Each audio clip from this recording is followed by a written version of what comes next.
Welcome to Caribbean Business Review, where insight meets impact.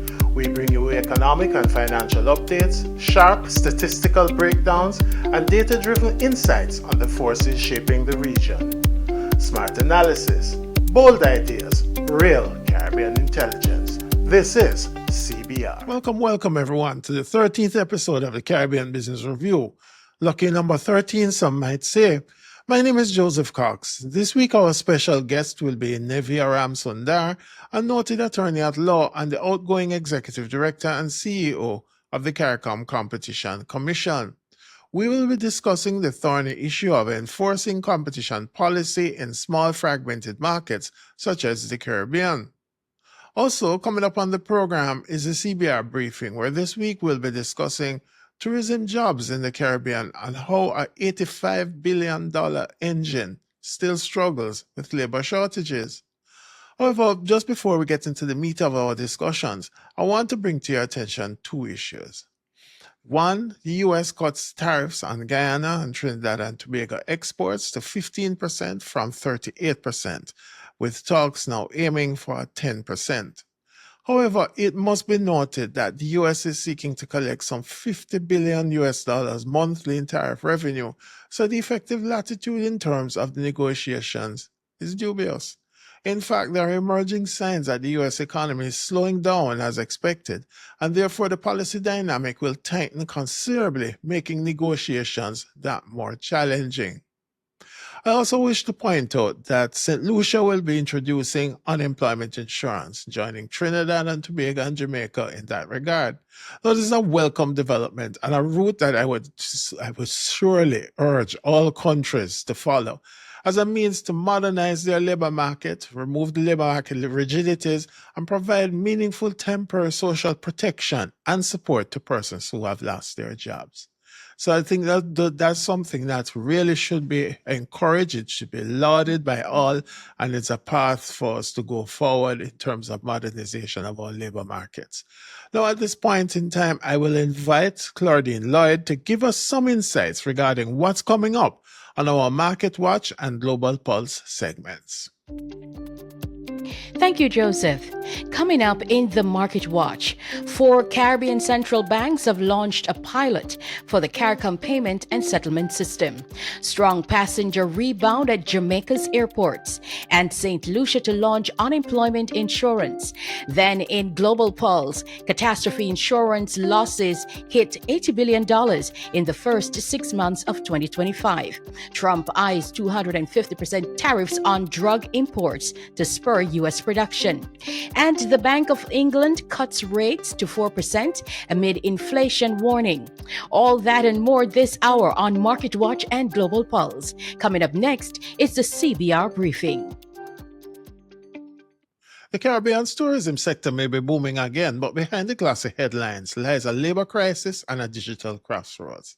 In today's CBR briefing, we unpack the paradox, how an $85 billion engine still struggles to deliver fair jobs, and why, if handled right, AI could finally tip the balance. The Caribbean is globally celebrated for its sun-drenched beaches and warm hospitality. In 2023 alone, the industry generated $84.9 billion, contributing 11.4% of GDP across the region. In some islands, tourism accounts for up to 90% of GDP and remains the dominant employer for many Caribbean countries.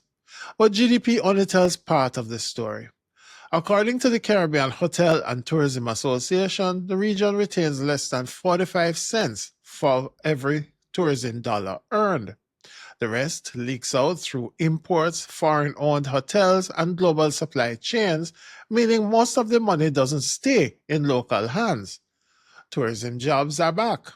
Jamaican airports saw double-digit passenger growth in July 2025, and 47% of tourism businesses expanded staff last year. Another 36% expect to hire in 2025. But this recovery hides deeper problems. Chronic worker shortages, low wages, and seasonal volatility remain unsolved.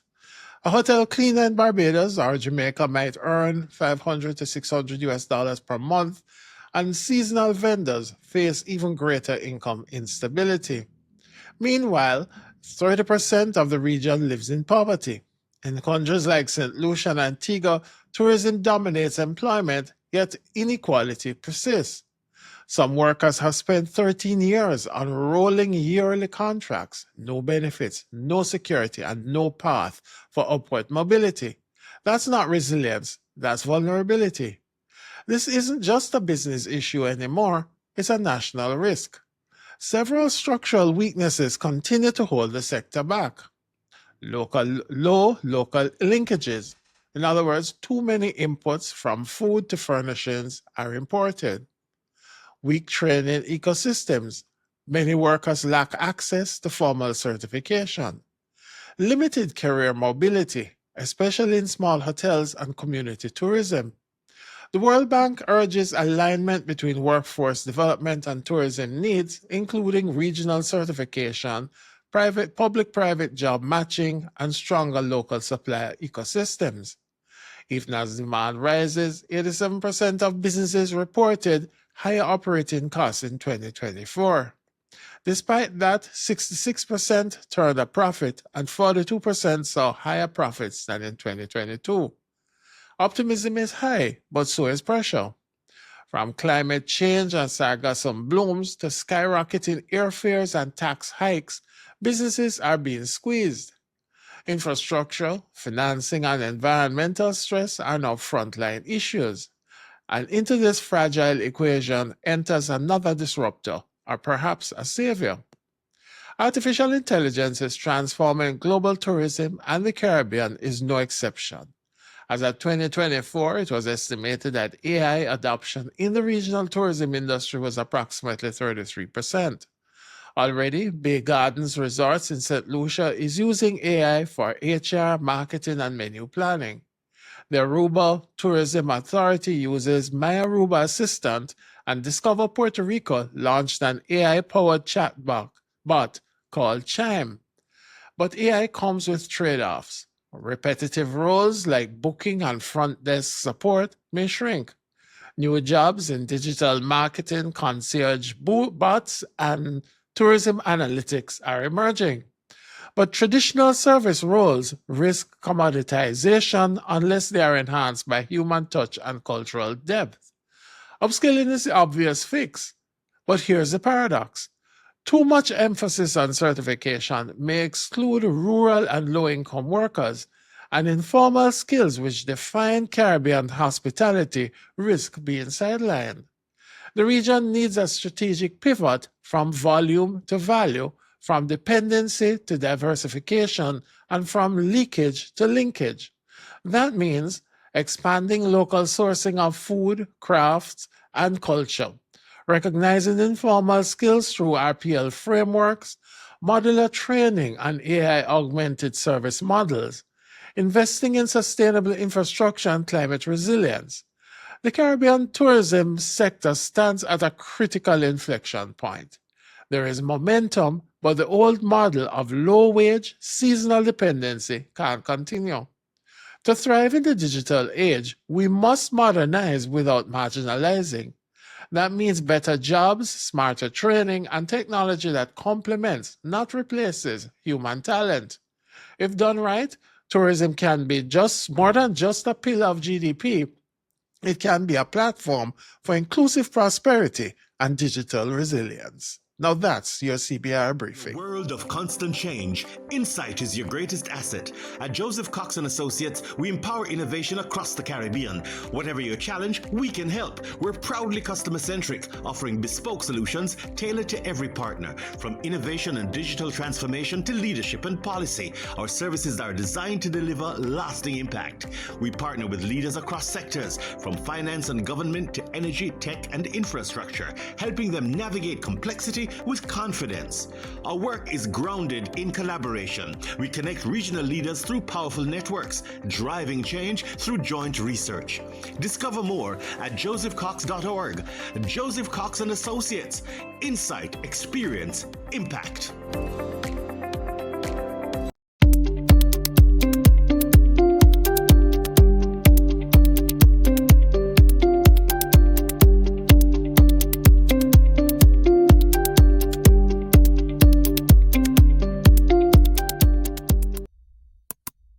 Okay, welcome back, everybody. This is the Caribbean Business Review. My name is Joseph Cox, and today we are pleased to have with us as our guest Nivea Ramsundar. And Nivea is the outgoing executive director of the CARICOM Competition Commission, an attorney at law with 25 plus years experience in all sorts of areas, from telecommunications, right, the whole gamut. In fact, Nivea, as I welcome you to the program, is there any area of law, corporate law, in that respect that you're not familiar with? Wouldn't say that I love insurance, and you restricted me absolutely to corporate law. I don't know criminal law. That's the area of my sister, who is a PhD in international crime. So I leave that to her realm. I'm just corporate.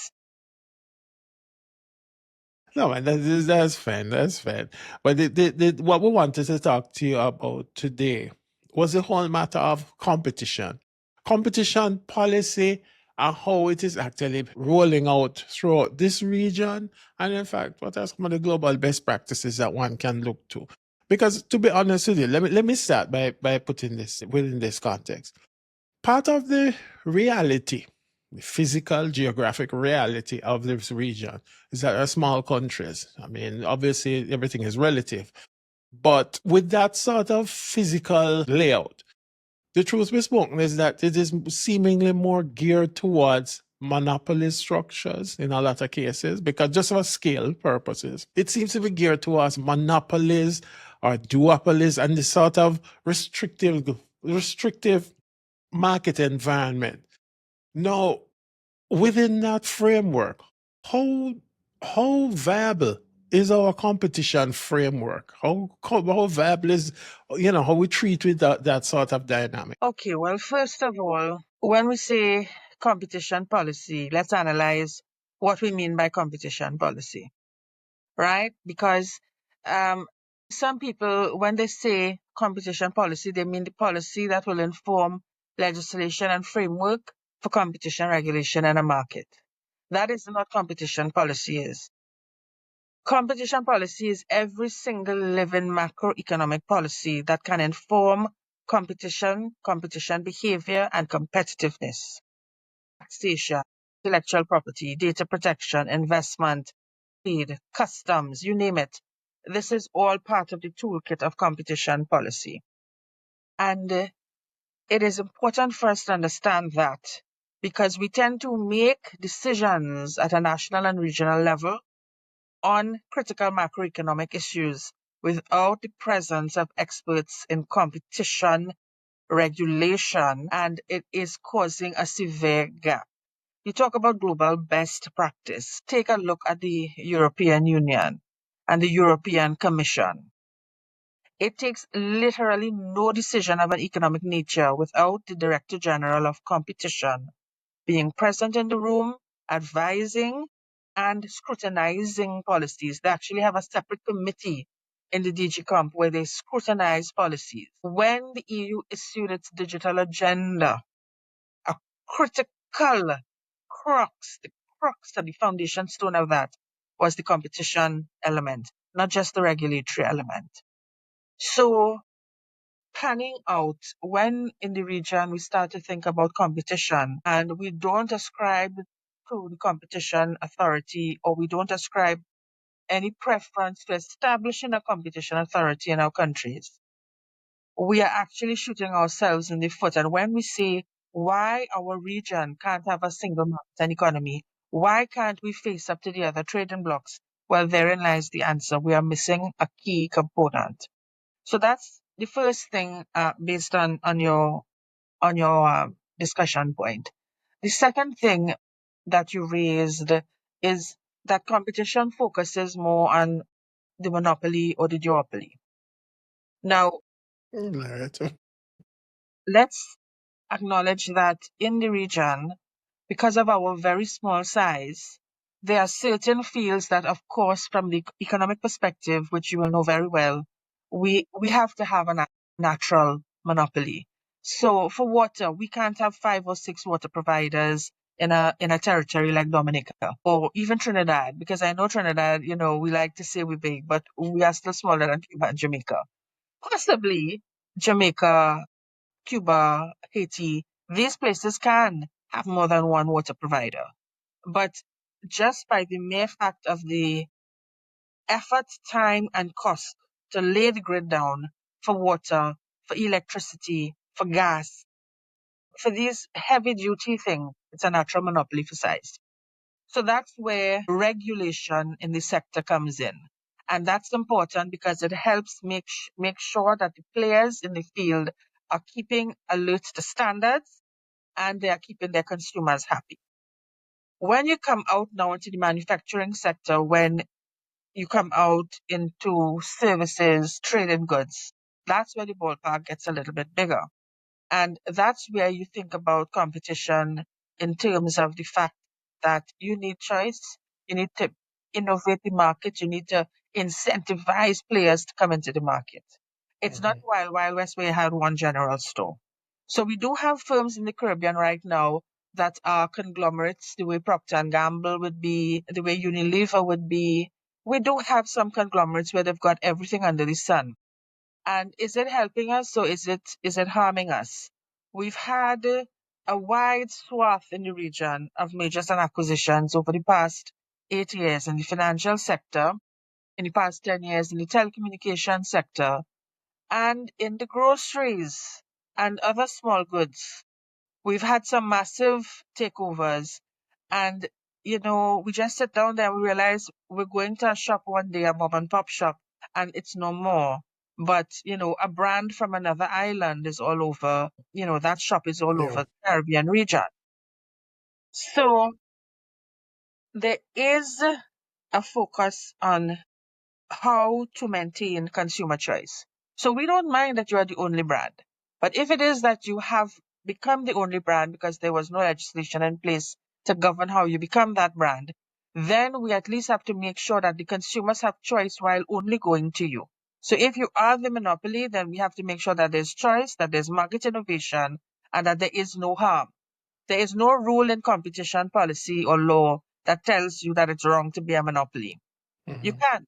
If it is that you're competitive enough and you're good enough, yes, great. But then you can't harm the market and you can't harm the consumers. So it can't be like 20 years ago when you make a phone call and you had to pay $20 for an international minute. It has to be, and you hear, Yeah. right? Trust me. So Yeah. this is the whole point about competition policy and legislation.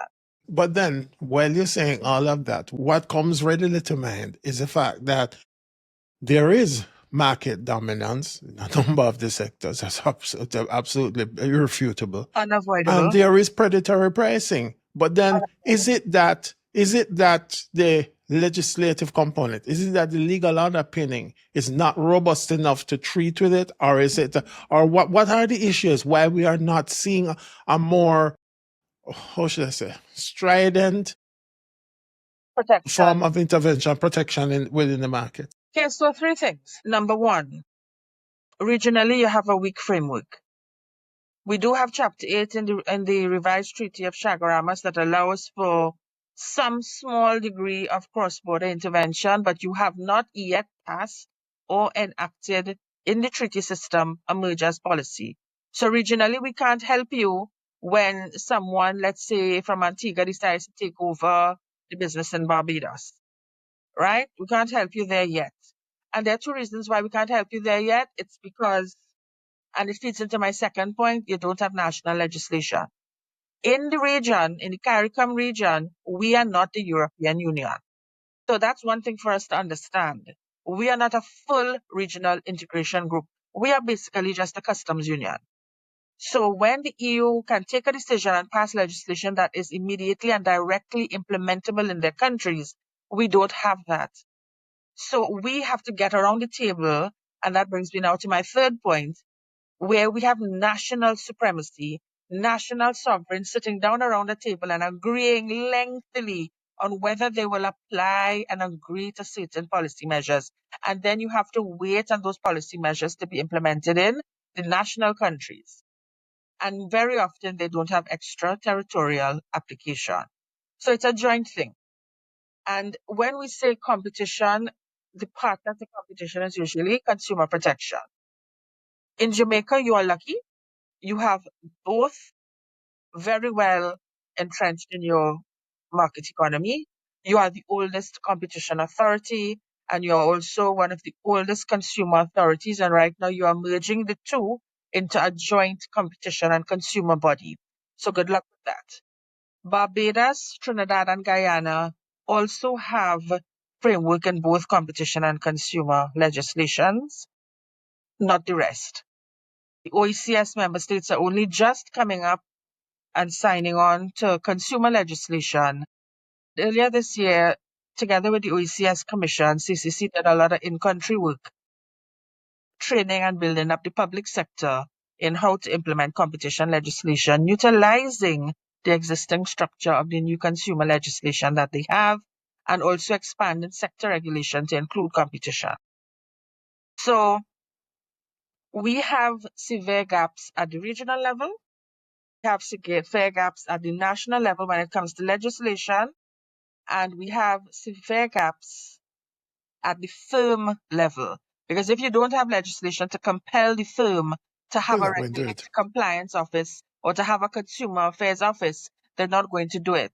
Because basically the firm can behave as it wishes without having any impacting constraints unless it is by increased competition by other firms. And then you have to start behaving because the consumer can go to another firm where they are treated better. So that's really what causes the gap in the region. We aren't on an equivocal basis with the European Union or with America or with Australia or with any of the other people we like to look at. Far cry from Singapore. I think in the region we tend to like to tout around Singapore and the Asian countries. Culturally, that's not where we need to look. Because culturally, their modus operandi is one of restraint, one of rules, and one of a very high level of respect and one of hierarchy. We don't have that system here. Let's peg ourselves against someone like COMESA CCC. COMESA CCC, the competition and consumer body in COMESA, was established at the same time as the CARICOM CCC. They are leaps and bounds ahead of us. All of their member states have legislation. They are taking real, live, direct mergers and acquisitions, decisions in the digital economy and in other matters. What's the difference? The difference is number one, yes, Africa has more money than us. But number two, the COMESA was established along the line similar to the EU. So there are stronger regional integration movement. So are you getting some of the thrust of what I'm saying here? And we'll come Yes, yes, when we deal indeed. with the future outlook. How we established ourselves as a regional entity, as a regional integration movement, is no longer viable for the global challenges that we are facing now. We have to rethink the actual model of our integration if we have to survive against the forces of competition. Look at So big no, tech. so no, but hold on. What you have painted, frankly speaking, Yes. is a rather stark picture of where we are, and the sad truth of it, and it raises the question of whether or not this is just is it a case of ineptitude in treating with the issue, or is that a matter of deliberate? Is it deliberate? Because honestly, No, I'm looking at it because in no. some of the countries, we do know that, for example, a competition commission, all of a sudden you have whole sectors that do no longer or would do or don't fall under their remit, which makes no sense. So it's And you're coming. trying to understand what is going on. So, for example, you have things like telecommunications in one respect. You have other areas like the banks, etc., etc. These are controversial in a number of areas between fees and service qualities, etc., etc. All sorts of, we call it, the collusion in terms of pricing, etc., etc. These are issues that will be ripe for intervention. But when you interrogate it, you hear this is not our remit. So what is your remit? So the thing is that I want you to go broad before you go narrow. All right. When you look at us, you have to build in our culture and our history. We are coming from a certain defined historical past and a colonial past. And it means that even when we tried with the Federation, it didn't work. We had to get very innovative when we came down to becoming a CARICOM. And even when we became CARICOM, we had to rework it and revise it in 2001 so that we can have a CARICOM that also focused on single market and economy. But the premise and the basis has always been that we would remain national sovereigns coming around the table to talk. It was never going to be a regional sovereignty and a regional supremacy. So point one, we don't have the level that we need to start making unified policies in the region. The second thing is that traditionally, as we developed each sector either was self-regulated, so you had water companies and electrical companies being self-regulated, and then when regulations started to be shaped in the days of Thatcher, we then started to have regulatory supervisors or regulators, and we had Regulated Industries Commission and Public Utilities Commissions that dealt with these agencies. And the difference with what we would call wide competition market powers and regulatory is this. Competition powers gives the body wide supervision of the market. We don't determine standards and we don't determine conduct. We just set rules, and if you break them, then we intervene for consumer welfare. Regulatory bodies have to set standards, they have to govern your conduct, and they penalize you and they authorize you to perform certain things. It's two different core functions. The gap happens when your national legislation exempts these sector regulators and they don't also give them sector-specific competition powers. So that's the problem.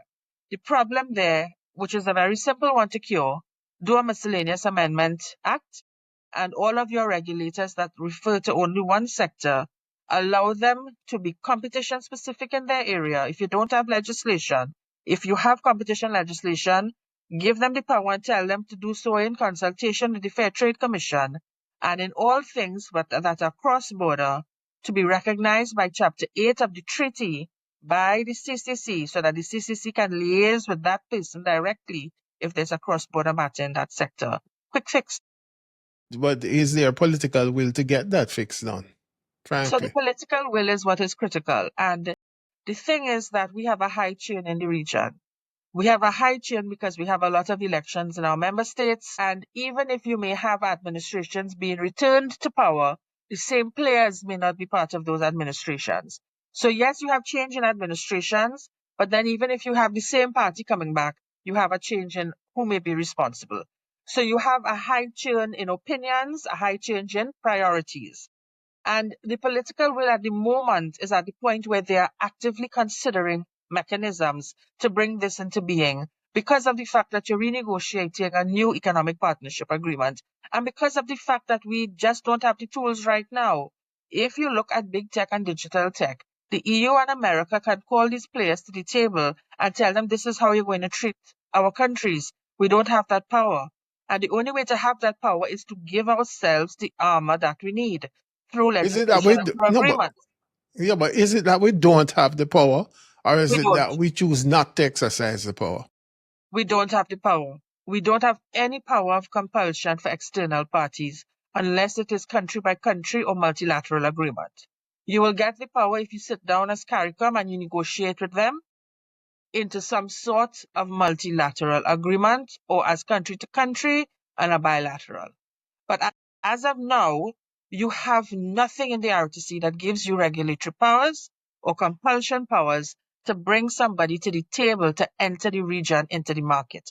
That's why I tell you, we are only a customs union. We sit down and we agree CETs, taxes, and customs. But we cannot pass laws, we cannot enforce laws, and we cannot subpoena anyone. We can't tell anybody. We can't authorize you to come into the region. If you have to go into the EU, you have to go through a lot of hoops. We don't have it here. So that's the gap. So therefore, what you're really saying to me is that, at least for the foreseeable future, we're stuck with the predatory pricing and all of these really questionable, these dubious charges that are imposed on us from the various financial institutions. We're probably doomed to subpar development because our telecommunications providers en masse are declaring that 5G is not viable in the region. There's no business case for it. Forget the fact, the simple fact that little Bermuda has managed to implement 5G, but there's no business case for it. So from what you're saying, we kind of just have to hug it up. Not at all. Listen, the thing is, when it comes to, first of all, banking, you have a working system of central banks who are your main banking supervisors. The OECS has the ECCB. First and foremost, for those countries who have competition bodies, who have consumer bodies, they can interact with the financial supervisors to get things done. Secondly, at the CARICOM level, as you know, because while you were still Assistant General, the project for the Financial Consumer Protection Regulations was undertaken and it's finished. And member states are now actively considering working this document into their national laws so that you will have firm, set regulations for consumer benefits and how you price and how you conduct your business as a bank once it's entered into the systems by the central bank. So that's the good thing. The second issue on the G, there are numerous elements to that situation that can't be overestimated. Number one, you have different islands, different terrains, and different sizes. And the cost to set out that infrastructure has to be borne by someone. And unless and until you bring all the players together and they agree that this is going to be the cost basis for how we roll out 5G, that's going to be the problem. What happened in the EU and the UK is that the actual countries they provided a fund for this heavy infrastructure. Because of the different costing mechanisms and the telecommunications regulation in the Caribbean, it's going to be hard to recoup 5G. That's one thing. The second thing is that within a matter of a decade, we have moved in the Caribbean from 2G to 4G LTE, something towing the line of 5G. Gone are the days where you can take your money as a provider and plunk it into a network and have a 10, 20 years to recoup it. You don't have it anymore. So it's very expensive now to spend the money, put down that kit, put down that network, and you don't have the years to recoup it. So that is now why it becomes an issue of how do we share this cost? Because the consumer alone can't have it. So you need to have an infeeding from the region, some sort of fund from the regional bodies, from the regional governments into their network providers. You have to have an agreement of how those networks will be shared, interconnected, and accessed from a regulatory perspective. Hear it. And you also have that elephant in the room that CTU and the providers are looking at, which is, do you look at those who are going to be using your 5G the most, namely your big tech players contributing what's called a fair share. So there are many, many issues. Good luck.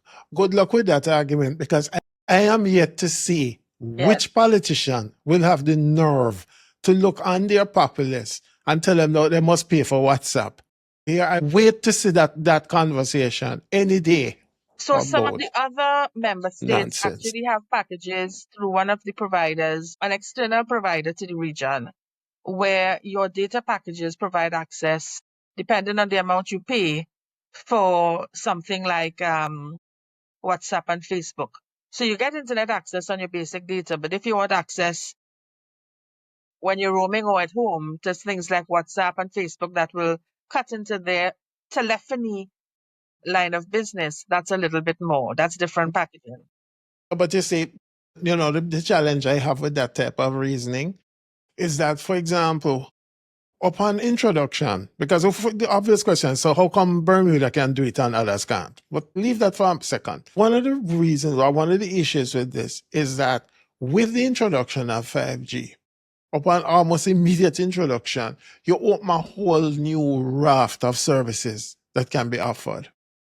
Not just nationally, globally. So in other words, the market is there for expanded usage. You do recoup your funding of the data because all of us know that data charges they're not cheap. So you recoup off your data and other attendant services that would be facilitated at this point in time. That's two. Thirdly, for a lot of the actual instruments that the people use, they will have to change them out over time to take advantage of the service. There's another stream of income there. So to be truthful, I don't know that I buy into this argument that there is no business case. If you assume that the field is static, that nothing is going to happen, there'll be no, more movement in the market, then fine, you can always argue that. But the obvious truth is that in every single jurisdiction, upon introduction, this thing has, the service levels have jumped considerably in all sorts of areas. And while we hear dithering about 5G, you're talking about people. I've read something the other day says six plus or seven, they reach some level like that in parts of the Asian countries. The point is, my thing is simply is that, are we just making excuses for bad behavior and for predatory behavior? No, the telecommunications industry, I'm going to come back again to disruption. Mhm. All firms experience disruption and innovation. The telecommunications industry is particularly subject to disruptive forces. The difference you're talking about with Asia and Europe, and even some of the countries who may have the smaller countries who roll it out, is the fact that they have granddaddies. They have granddaddies in the fact that they have funds that they can access to help them get the seed funding to start that build out, in addition to what the networks will put onto it. Because if you are the sheer cost of building out networks and not having the space of time to recoup your cost, that is what is killing our small region. Because you have to look at our numbers. We have populations under 50,000 in most of our islands. So you are looking at putting out a cost, and we have mountainous terrain. Coming from that background of public utilities, of telecommunications regulation, of utilities infrastructure, to plummet that cost and to not have sufficient time to recoup it, that is the problem. And only some of us have universal service funds that we can access those funds to say we can assist people with disabilities or socially disadvantaged persons to change out their own personal instruments, their phones, their computers, to be able to receive 5G. For most of us, what we have to do when we are introducing new technology is we have to delay and extend the old technology for a length of time. Even with computers, Joseph, in Jamaica, in a lot of these countries, we're bringing in computers that are second generation, that are refurbished, because our people can't afford the fresh ones. Yeah, and therefore what we're doing is that we're hindering our own development, so it becomes a circuitous conversation. It's a circuitous conversation, but on the cost of rolling out these things versus the consumer benefit, we need to weigh the pros and cons. But having adequate regulation and standard setting is where your key is, to ensure that the consumers, for the type of service that we are able to provide, that it is a good quality, it is a good cost, and it's not predatory. Now, if there are islands now, after Telecommunications Annex and after so many of us having telecommunications regulators and consumer legislation, if we still have predatory pricing in the telecommunications market, then we do need to have more discussions with the CTU at the CARICOM level and at the ITU to see what we can do. Because in these regional bodies, we take agreements at the level of what kind of spectrum we have access to, what kind of spectrum we want to use for services, and costing and the levels of services, quality assurance. So we do need to look at that level, and it becomes important when you look at issues of the digital economy and the fact that we are expecting now to trade in goods and services online, that we are expected to utilize higher levels of artificial intelligence, and there's a gap. There's a huge digital divide in our region with access to the same levels as the rest of the world. But that said, I want to just give you a little rainbow. We keep thinking that, everything everywhere else in the world is better. But we're actually a little bit more advanced than places that are very huge with a lot of landmass like America. Because there are pockets in America that have our service level, but most of America runs on normal cable with normal telephones because it's just too far to get higher level service there. So we have to wait in the balance of what we can and cannot do, what we can fund, and how we can get the funds. And mind you, with the wars and the different geopolitical issues happening right now in the world, protectionism is high. So getting funding from other parties is also going to be a little bit more difficult. So we have, as a region, to maximize who we Yeah. can get assistance from. Yeah. No, well, the thing is this, because we have to wrap this up in a second. But the question really would be from where you sit, because you have been exposed in this market in varying sectors. What would be your probably, I don't know, top 2, 3 recommendations if we could effect meaningful change that will impact our not just now, but over the medium to long term? What would be those 3 priority areas that you would identify for our policymakers or political directorate, frankly speaking? Number one, revisit the Treaty of Chaguaramas. The current framework does not help you. It is unworkable, and the things that you want to do within the region, you cannot do it with a fake integration movement. You either go full or not at all. Customs union is no longer what is needed. You need to have the powers at hand to be able to take decision at the level of heads, have legislation, and have it immediately and directly able to be effected in national member states. So number one is revisit your structure as a Caribbean community. Number two, revisit your structure of having a Caribbean community and an organization of Eastern Caribbean states. We are too small, and having any form of fragmentation hinders how we can operate.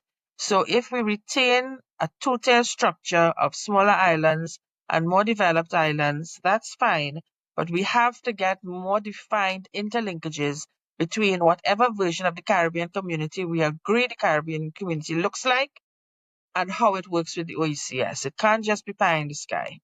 And the third thing is that we have to learn when we sit at the table and we sign an agreement and we have obligations that we pass the legislation and we implement the legislation. And if we are doing that, we do it, I'm going to give me a fourth priority. The fourth priority is when you are in that room and you have private sector organizations stating their case, you must have your watchdog in the form of the Competition Commission alongside to scrutinize the recommendations and to help you pass the correct policy for the region and by extension, the member states. So as it stands now, so you have no seat. You have no seat at the table. So you what? You react after the fact. You react after the fact if you see it in the newspaper. If it happens to Wonderful. if it happens to decision-making table when you're at it in the Council of Trade.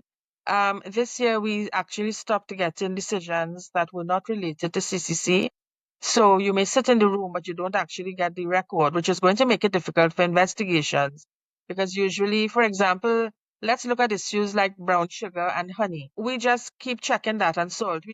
We just keep checking that to make sure that it's not veering into the realm of anti-competition.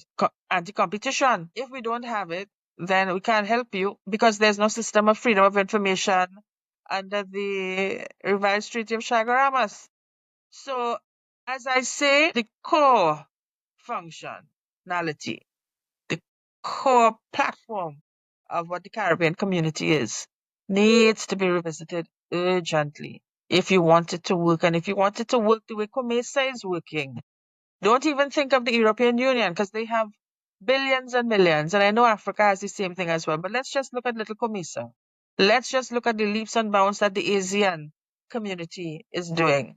We need some homework, and we need to move beyond thinking that trade is the be all and end all and not connected to anything else, Joseph. As an old trade man, I'm giving your words there. No. Trade is dependent on investments, subsidies, humor, everything. Of AI. course. You I really have to laugh. have to It's if amazing. compromise somewhere, yes, but be careful what you are compromising on as a region.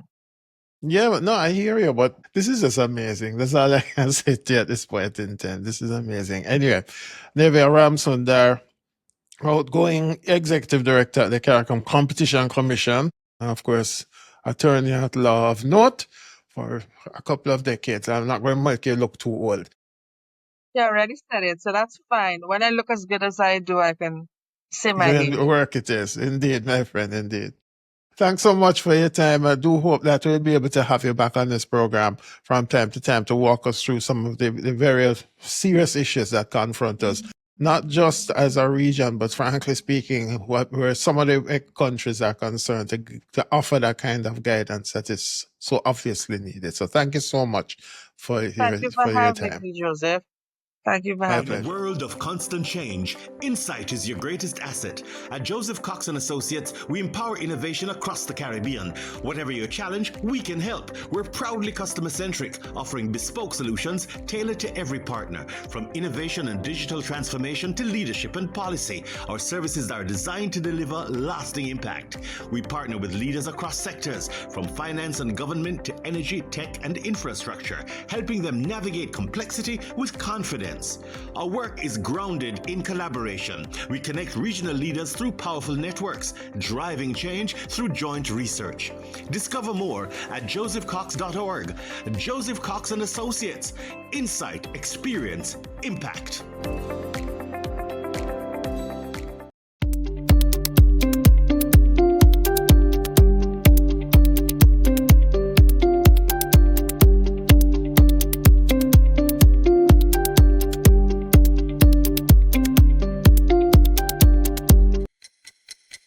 Welcome to Market Watch. I am Claudine Lloyd, bringing you the latest business, finance, and economic developments from across the Caribbean. The Inter-American Development Bank Group delivered strong 2024 results under its IDB Impact Plus strategy, expanding broadband to 2.6 million people, providing skills training to 1.2 million, supporting 3.3 MSMEs, and improving water, sanitation, and energy access for over 1.4 million. The group mobilized 13.9 billion US dollars in additional financing, with 20% of projects enabling private capital participation.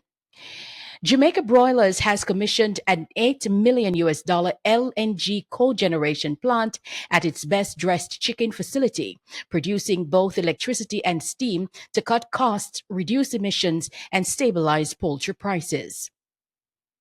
In St. Kitts and Nevis, a 40 million US dollars agreement with Avriang Zimbank will fund a Panamax cable deepwater port and 10 square kilometers special economic zone aimed at linking Africa and the Caribbean and attracting 300 million US dollars in follow-on private investment. St. Vincent and the Grenadine will train 2,000 tourism workers ahead of major resort opening, including Sandals Beaches and Marriott Properties. In Jamaica, agriculture expanded 13.7% in quarter two to a record 232,000 tons, supported by irrigation projects and new agro-processing facilities. Meanwhile, JN Bank has launched the JN Pay wallet, enabling Jamdex digital currency transfers, bill payments, and ATM cash outs, targeting wider financial inclusion. The U.S. has cut tariffs on imports from Guyana and Trinidad and Tobago to 15%, down from 38%, with talks ongoing to reach 10%. Guyana continues to post the lowest gasoline prices in CARICOM at 81 cents per liter, well below the global average of $1 and 19 cents. In our country roundup, Barbados is on track to fully repay 1.48 billion US dollars in IMF loans, according to the US Treasury, though risks from external shocks remain. CARICOM is advancing a regional sea bridge that could cut passenger fares below 100 US dollars while integrating cargo services. The Cayman Islands has raised its RSA annual withdrawal limit to $15,400 in line with inflation. 4 Caribbean central banks have launched a pilot for the CARICOM payment and settlement system, enabling real-time local currency transfers. Rock hard cement has re entered the Trinidad and Tobago market, challenging TCL's dominance. Cayman has overtaken Delaware as the top global SPAC incorporation hub. St. Lucia will roll out a national unemployment insurance program paired with job retraining. Now for headlines to watch. NCB Financial Group raised 225 million US dollars in Jamaica's first major international bond issue in 5 years. Jamaica's airports saw a strong July rebound. Montego Bay up 15.2%, Kingston up 7.8% year on year. Trinidad and Tobago's foreign reserves have fallen 54% over the past decade to 5.27 billion US dollars, raising devaluation concerns. Belize secured a 20 million US dollars World Bank CAT DDO for climate and disaster resilience. Turning to the Caribbean currency markets, the Bahamian dollar remains pegged at parity with the US dollar, while the Barbados and Belize dollars both trade just over 2 to 1 against the greenback. The Jamaican dollar is at $161.26 to the US, and the Trinidad and Tobago dollar holds at $6.80. In Guyana, the exchange rate stands at $218, while Haiti's gourd is at $131.46. On the regional stock exchanges, the JSC index rose 0.51% to 308,374 points, led by gains in Cygnus preference shares, up as much as 13.93%. The All TNT index eased 0.13%, while the Barbados Stock Exchange local index inched up 0.02%. Other markets, including the Bahamas, Bermuda, and the Eastern Caribbean, closed flat. Top decliners included Palace Amusement, down 8.26%, and Grace Kennedy, down 3.33%. That's it for this edition of the Market Watch. I am Claudine Lloyd. Global Pulse is up next. This is CBR.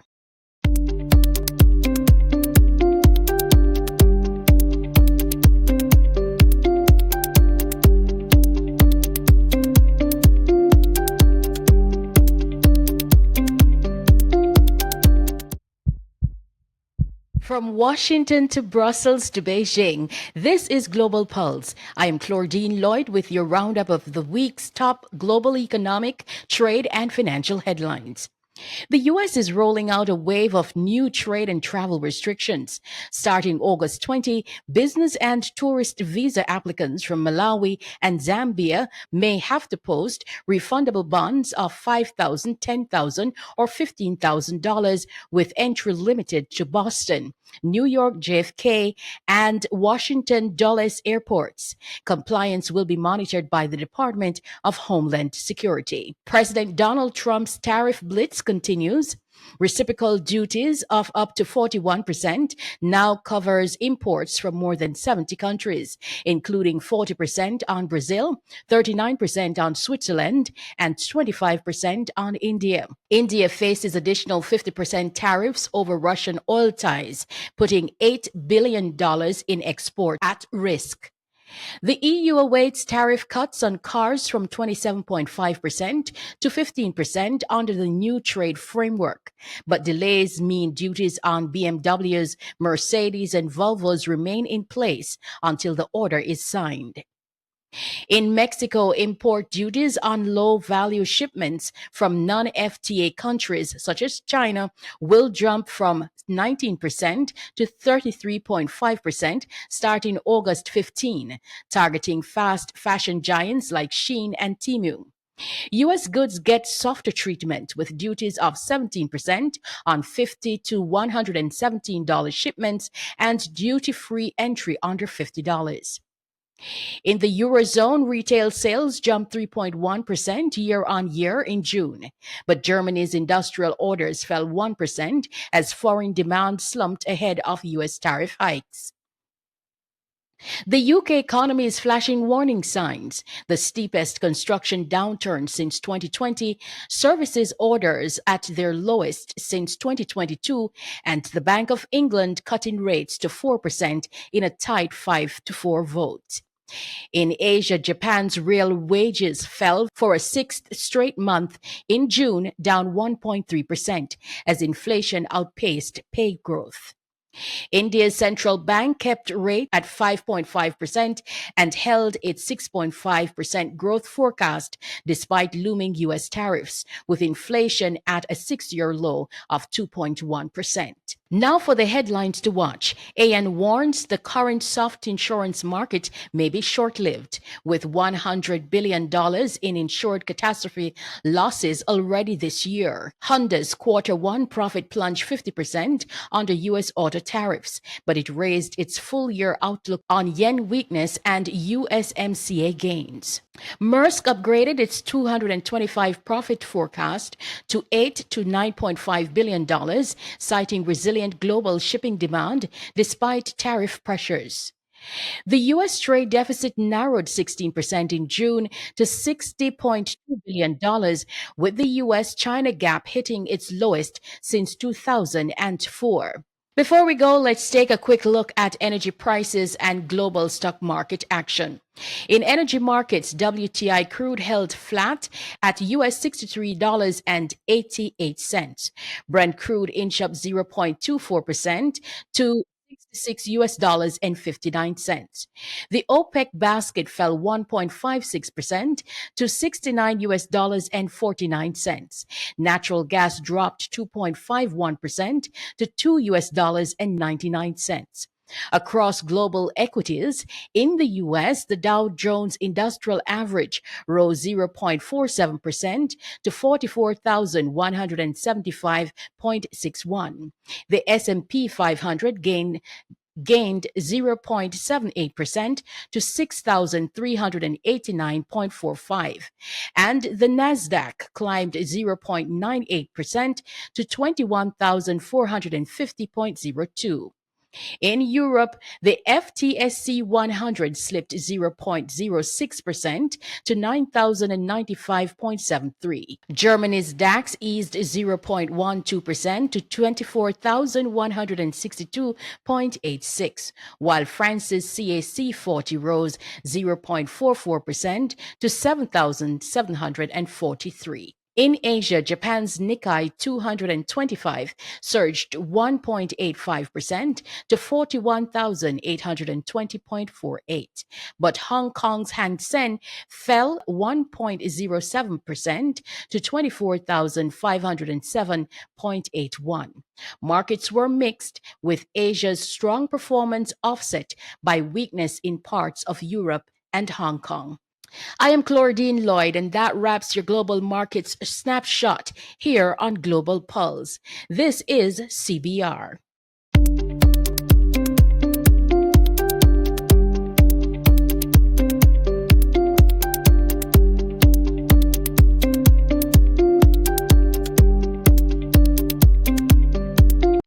Well, that's a wrap for this week. Ladies and gentlemen, our continued thanks to you for your continued engagement with this program as we urge you to like, share, and subscribe to the Caribbean Business Review. A particular word of thanks goes to our special guest this week, Nivea Ramsundar, who is the outgoing Executive Director and CEO at the CARICOM Competition Commission, for that enlightening conversation on competition, connectivity, and CARICOM. Key takeaways from this conversation were the consumer protection frameworks vary significantly across Caribbean nations, and indeed the region faces unique challenges due to its small market size and the tendency for natural monopolies. And also, the rollout of 5G technology faces significant infrastructural and financial challenges.